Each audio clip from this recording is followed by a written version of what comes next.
Hello everyone, कैसे हैं आप सभी। आज हम यहाँ पर करंट अफेयर विशेषांक के अंतर्गत जल जीवन मिशन से संबंधित लैब ऑन व्हील्स की चर्चा करेंगे।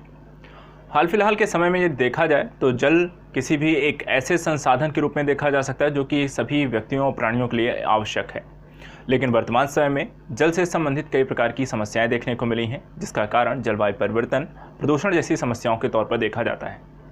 मानवीय जो गतिविधियां हैं, कई बार उसके कारण भूमिगत जलस्तर का नीचा होना, इसके अतिरिक्त जलवायु प्रदूषण औद्योगिक गतिविधियों के कारण वहाँ पर विकसित हो रहे हैं। जलवायु परिवर्तन की स्थितियों के तौर पर हम देखें तो जो आपके पानी के जो स्रोत हैं, वो भी जो ग्लेशियर हैं वो भी पिघल रहे हैं। ऐसी स्थितियों में सभी के लिए जल को उपलब्ध कराना एक बड़ी समस्या है।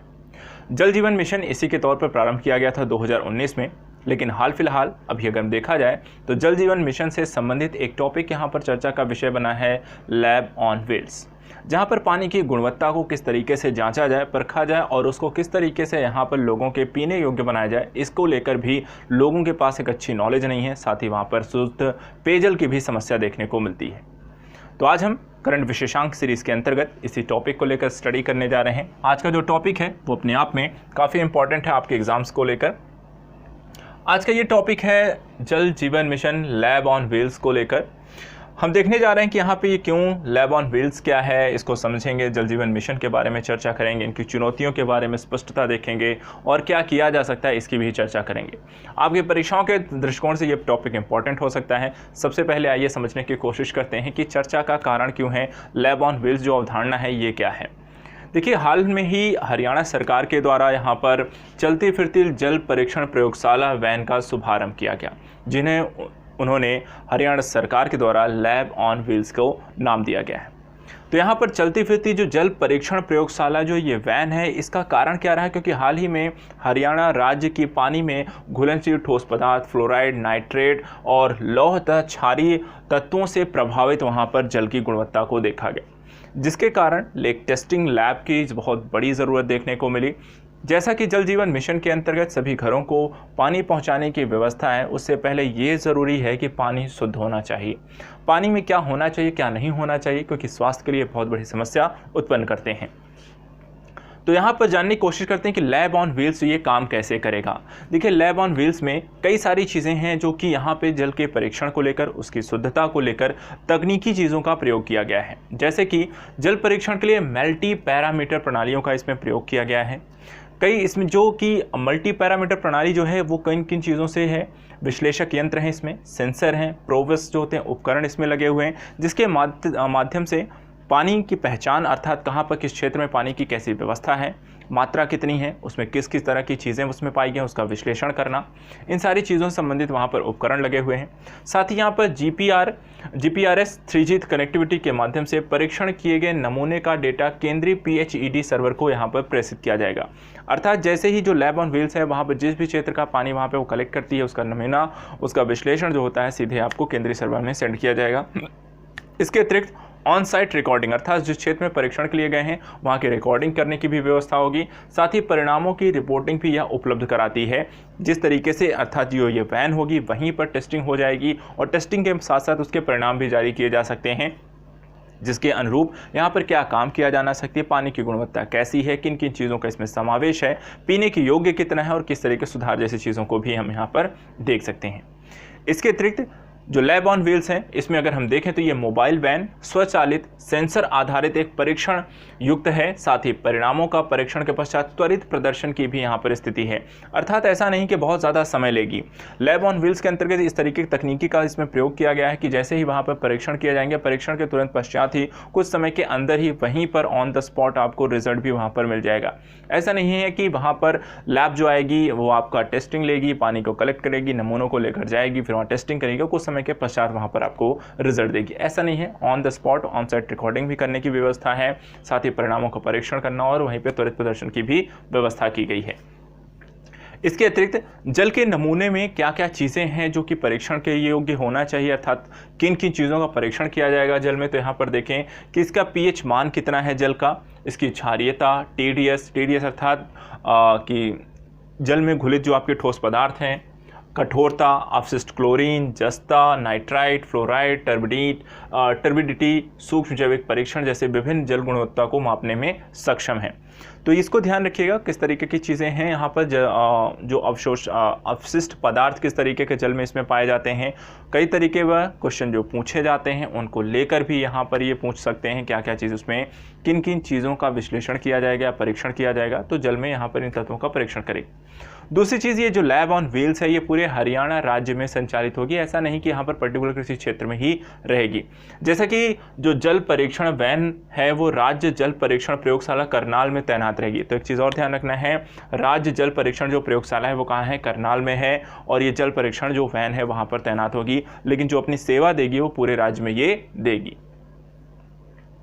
अब बात करते हैं यहाँ पर कि चलिए लैब ऑन व्हील्स की बात हम कर रहे हैं, जल परीक्षण प्रयोगशाला की आप बात करते हैं। इसके अतिरिक्त जो जल जीवन मिशन है, जल जीवन मिशन के बारे में भी थोड़ी सी बहुत जानकारी हम यहाँ पर रख लेते हैं, क्योंकि ये टॉपिक इसी से जुड़ा हुआ है। लैब ऑन व्हील्स के जल की शुद्धता को मापने को लेकर बातचीत की जा रही है, तो जल जीवन मिशन के बारे में भी हम यहाँ पर समझ लेते हैं। देखिए, जल शक्ति मंत्रालय के द्वारा 2019 में प्रधानमंत्री मोदी जी ने यहाँ पर इसकी घोषणा की थी, और ये जो मिशन है वो जल शक्ति मंत्रालय के अंतर्गत संचालित किया जा रहा है। इसका उद्देश्य क्या है जल जीवन मिशन का, तो 2024 तक सभी ग्रामीण घरों में पाइप जलापूर्ति सुनिश्चित करना है। ठीक है, मतलब पाइप के द्वारा वहाँ पर सभी घरों में, ग्रामीण क्षेत्रों में जल की आपूर्ति को सुनिश्चित करना है।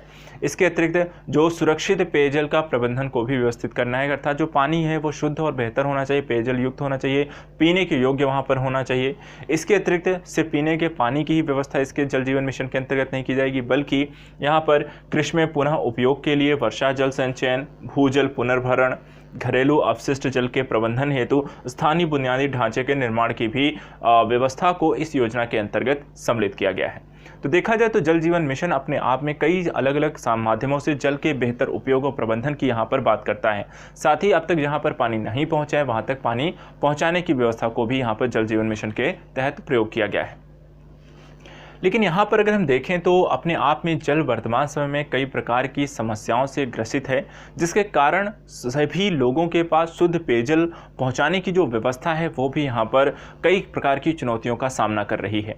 जैसे हम देखने को पाएँ तो विश्व की जो 16% जनसंख्या है वो भारत में निवास करती है, लेकिन सिर्फ देश में 4% जो जल है, जो विश्व का 4% जो जल है वो भारत में यहाँ पर पीने के लिए है।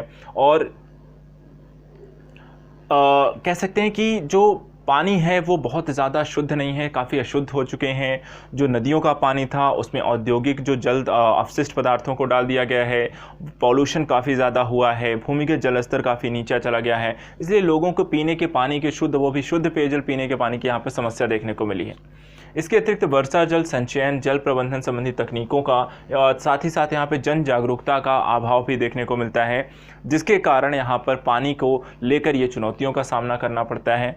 जलवायु परिवर्तन, भूजल का गिरता स्तर भी अपने आप में वर्तमान समय में लोगों को पीने के पानी को, शुद्ध पेयजल पीने के पानी को उपलब्ध कराने की समस्या के तौर पर देख सकते हैं। जल प्रदूषण अपने आप में एक बढ़ती हुई समस्या है, जहाँ पर हमने जैसे चर्चा की कि विभिन्न प्रकार के आपके जो मानवीय क्रियाकलाप हैं, चाहे वो औद्योगिक स्तर पर हों, चाहे घरेलू अपशिष्ट पदार्थ हों, चाहे कृषिगत जो होते हैं, उर्वरक इत्यादि का जो पानी है, वो सारी चीज़ें जो होती हैं वो पानी में जाती हैं, और पानी जो होता है उससे आपका कह सकते हैं कि अपशिष्ट पदार्थ उसमें मिलते हैं, जो कि पीने वाले पानी को भी दूषित कर देते हैं, और लोगों को यहाँ पर शुद्ध पेयजल नहीं मिलता है। और यदि आप दूषित जल का पानी पीते हैं तो उसके कारण कई प्रकार की बीमारियाँ भी आपको उससे ग्रस्त हो सकते हैं।